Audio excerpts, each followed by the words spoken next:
কোনো ভাইকে দাওয়াত দেওয়ার ক্ষেত্রে কিভাবে দাওয়াত দিলে তিনি আমার দাওয়াতটা গ্রহণ করবেন, এটা বোঝা একটা গুরুত্বপূর্ণ ব্যাপার।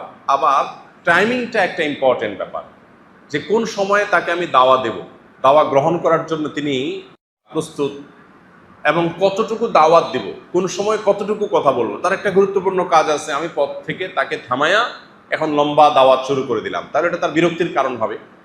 এই বিষয়গুলোকে যদি কেউ মেনটেন করে দাওয়াতি কাজ করেন, এরপরেও তার অগোচরে, তার অজান্তে, তার অলক্ষ্যে মাদউ, যাকে দাওয়াত দেওয়া হলো, তিনি মনে কষ্ট পেয়েছেন, অথবা উল্টা তার মধ্যে রিয়াকশন হয়েছে, তিনি আরো দিন থেকে সরে গেছেন, এরকম যদি হয় তো আশা করা যায় যিনি দাওয়াত দিয়েছেন তার গুনাহ হবে না।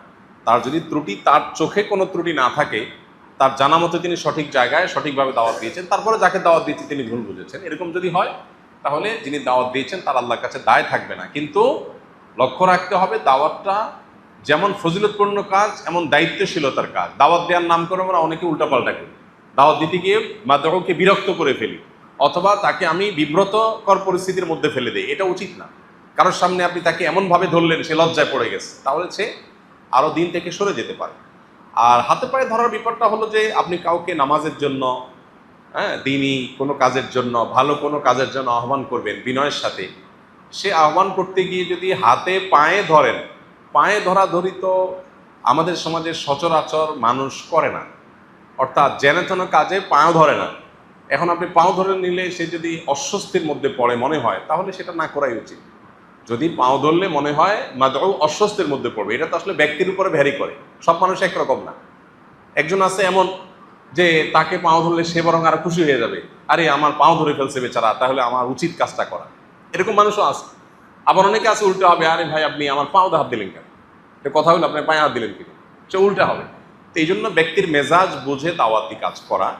আর সচরাচর যেহেতু আমাদের দেশে পাও ধরাধরির লেভেল পর্যন্ত মানুষ যায় না, পাও ধরা কোরআন এবং হাদিসের দৃষ্টিতে মানুষকে পাও ধরে কোনো বিষয়ে অনুনয় বিনয় করে বলার কোনো নজির সচরাচর নাই। কিন্তু এটা কোরআন হাদিসে থাকা না থাকার সাথে যতটা সম্পর্কিত, তার চেয়ে বেশি এটা ওরফ। অর্থাৎ আমাদের সমাজে কাউকে খুব অন্যের সাথে, বিনয়ের সাথে কিছু বলতে গেলে তখন তারে হাত পায়ে ধরে বলে মানুষ।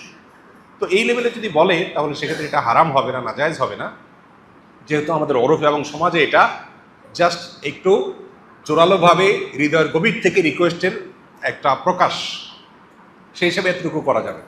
চাচা জ্যাঠা তারা যদি বাবার হক মেরে খায়, সম্পদের হক নষ্ট করে, তাহলে তাদের সাথে তার আচরণ কী হবে?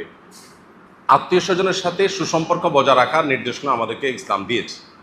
রক্ত সম্পর্কীয় আত্মীয়ের মধ্যে সবচেয়ে কাছের আত্মীয়গুলোর মধ্যে চাচা জ্যাঠা ফুপু এরা হলেন সবচেয়ে কাছের আত্মীয়, একেবারে বাবার দিককার আত্মীয় যারা, তাদের সাথে আমাদের আত্মীয়তার সম্পর্কটা সবচেয়ে গভীর এবং কাছাকাছি।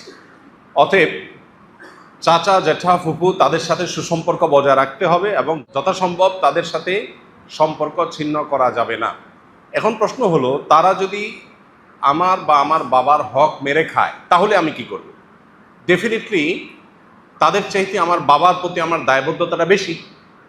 অতএব বাবার হক মেরে খাওয়ার কারণে আমি অবশ্যই তাদের প্রতি আমার কষ্ট থাকবে, সেটা খুবই প্রাকৃতিক, এবং দুঃখ থাকবে, সেটাও খুবই স্বাভাবিক। কিন্তু অ্যাট দ্য সেম টাইম তারা আমার রক্ত সম্পর্কীয় আত্মীয়, এই জন্য তাদের ওই অন্যায় কাজের প্রতিবাদ, সেটার বিহিত প্রতিকার, এটার জন্য আমার চেষ্টার পাশাপাশি তাদের সাথে সম্পর্কটা ছিন্ন না করে সম্পর্কটাকে টিকিয়ে রাখার চেষ্টা আমাকে করতে হবে। একটু কঠিন, একটু জটিল। একদিকে আমি আমার প্রতি, আমার বাবার প্রতি করা অন্যায়ের প্রতিবাদ করব, সেটার বিহিত চাইব, আবার অপরদিকে তাদের সাথে সম্পর্ক ছিন্নও করব না। এই জায়গাটাতে আমাদের থাকা দরকার, এবং এই জাতীয় জায়গায় এই উভয়মুখী আপনার প্রচেষ্টা, এটা একটু কঠিন হয়, কিন্তু কঠিন কাজটা করার চেষ্টা করা আমাদের দরকার।